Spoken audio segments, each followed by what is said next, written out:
I'm Gregor Thompson, I'm a philosopher and a writer, and I know what the meaning of life is. Welcome to The Struggle.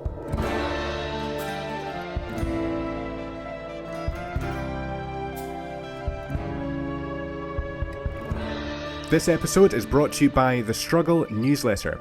This is a weekly email newsletter that I send out for free every Sunday, a short article concerning the art of embracing productive struggle. And I also send out tips, strategies, and recommendations such as movies, music, podcasts, books, and recipes to help along the way. To sign up completely for free, go to gregorthompson.com, the link will be in the show notes, confirm your subscription, and check your spam folder for your welcome newsletter, and then add me to your contacts so that you can continue to receive it in your inbox every week for free. And that's it. You're on your way to being more productive, healthy, and motivated. Now, let's get on with the struggle. This is episode 18 of The Struggle with me, Gregor Thompson. Now, since last week I spoke about how failure inspired Michael Jordan's epic success, this week I'm going to speak about how the failure of another modern innovator inspired his epic success. So the year's 1985. It's less than 10 years after Steve Jobs founded Apple, and he was fired. Right in the prime of his success, at the ripe age of 30, Jobs was forced to resign by the then CEO John Sculley. It would take nearly 12 years before Jobs came back to the company that he started.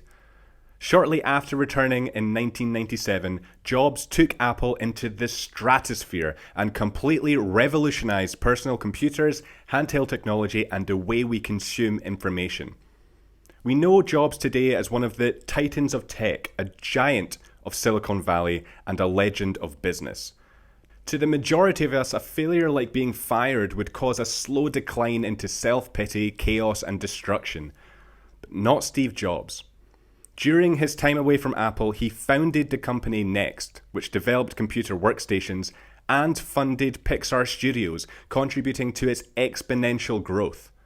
Jobs later said, "I didn't see it then, but it turned out that getting fired from Apple was the best thing that could have ever happened to me."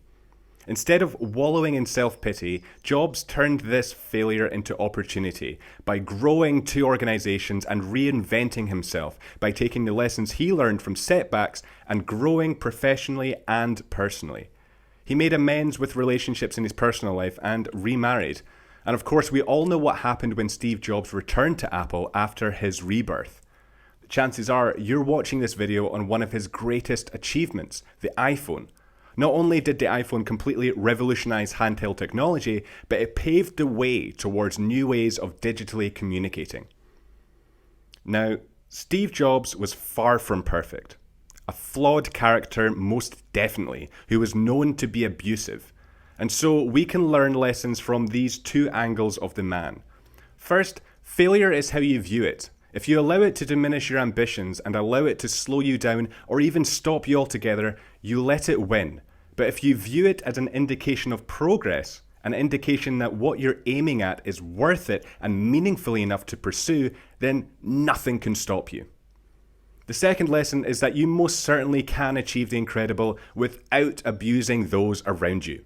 A team achieving the incredible just requires a motivated leader and a team who share their ambition.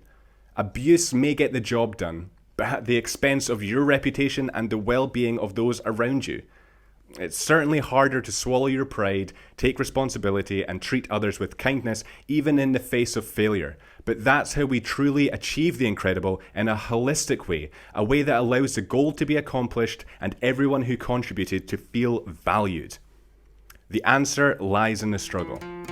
So keep on struggling.